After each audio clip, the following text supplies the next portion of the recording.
Hello everybody, Hoopermation here, and I got a bit of a different video for you guys today. I was contacted by the developers of an app called Cineveo, which is kind of like a VR cinema game, and they asked me to do a review of it. So, without further ado, let's get started.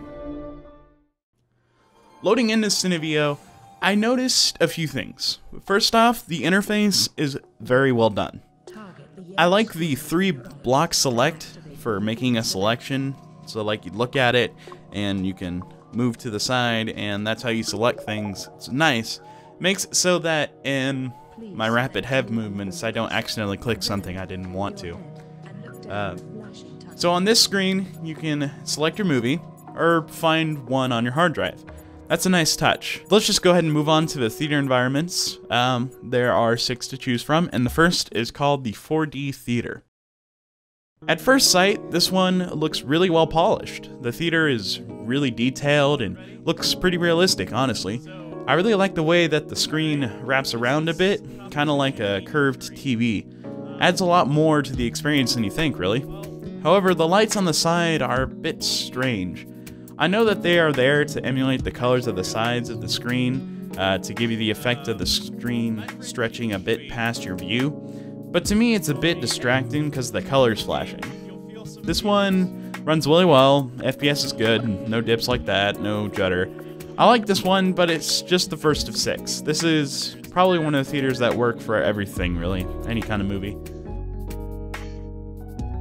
Alright, so this is my favorite one out of all the theaters. The scenery is really cool. I was surprised, honestly. Going into it, I thought that I would have just been in an old drive-in theater, which I have been to before and is, in my opinion, the best way to see a movie. But it puts you on this cliff above this massive city with planes and stuff flying around and a few high-rise buildings next to you. It's really, really cool. Funnily enough, what really made me go, oh, wow, was the reflections on the car. Moving around and seeing the stuff reflecting off the side view mirrors was really cool. I could see like the theater stuff behind me, like the concession stand and that was really awesome. I leaned around to get a good look at everything, and when I tried to lean out of the car and over the side of the cliff to see what was below me, my fear of heights kind of kicked in and I quickly jumped back into the car. I laughed a good bit after that because I kind of scared myself. Really, really, really solid scene and theater right here, guys. This is definitely going to be my go-to theater now. This could also work for any movie, but old movies are perfect for it. Alright, the girl on the right, not cool, guys. I'm just kidding. This one was really cool, but not really good for watching movies. There's too much stuff going on in the background, and I'd rather be scared by a scary movie than the stuff that's going on around me personally. That being said, it's still pretty well made. The atmosphere is good, but my suggestion would be to keep the scary stuff like the ghouls and the little people next to you, keep that out, because just having the atmosphere of the graveyard and the fog and the gravestones, if you're not sure if something's back there or not, that's what's going to keep it creepy and keep the atmosphere really going. Because if you actually have stuff there, that kind of ruins the thought of like, is there something back there? Is something gonna jump out at me? Because that's what the point of scary movies do. They keep you guessing. They keep the tension high. And with the scenery like that, that would also help and elevate that fear. This one I would recommend horror movies, obviously. This one is interesting and different. At first it seems a bit creepy, but then it became somewhat relaxing. The water slowly jostling around, your boat moving with the waves. It was oddly satisfying. Oh, and the water reflections. I love those reflections on the screen on the water.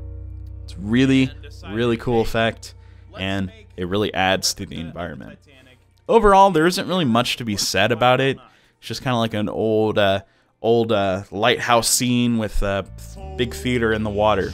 It's a quaint little scene, and probably one I'd recommend for things like dramas or just kind of sad movies. I think that's what they were going for. I was a little disappointed by this one, actually. The scale of everything just felt too small. The planet below didn't really look like a planet-sized object. The skybox, well, in this case a space box, felt much too small as well. There wasn't really any depth to it, and I know that's difficult to do in a program to get the depth of like a skybox going on, but if you make it big enough, it kinda does it for you anyways. It's not, but if it looks big enough, you won't be able to tell that it's just like a flat plane with a texture on it. So if we just up the scale of everything, including the space box and the ship behind you and the planet below you, that would really make this awesome. This is probably a little nitpicky, but if you kind of added like a bit of an atmosphere effect to the planet, that would also make it look really cool. This one I would obviously recommend sci-fi and fantasy movies, that kind of stuff. Not much can really be said about this one, honestly. It's just a pure movie watching experience. It's a screen that's floating in just blackness. You know, straight up movie, no background or environment, just the movie, pure and simple. So to sum things up, this app is really cool, guys. Some of the scenes could use some improvement, but they fit their own style of movies. The app runs fantastically, and the frame rate only jumped a bit, maybe once or twice. The theaters are well detailed too, and that's what I like the most about it. It's really nice and well made. Atmosphere is appropriate and well done for each theater as well, and this app's definitely become my go-to thing for VR movies now. Well guys, I hope you enjoyed this video. Thanks to the people at Cineveo for providing a copy of the app for me to review. Go check it out in the description below, and I'll see you guys later. Bye!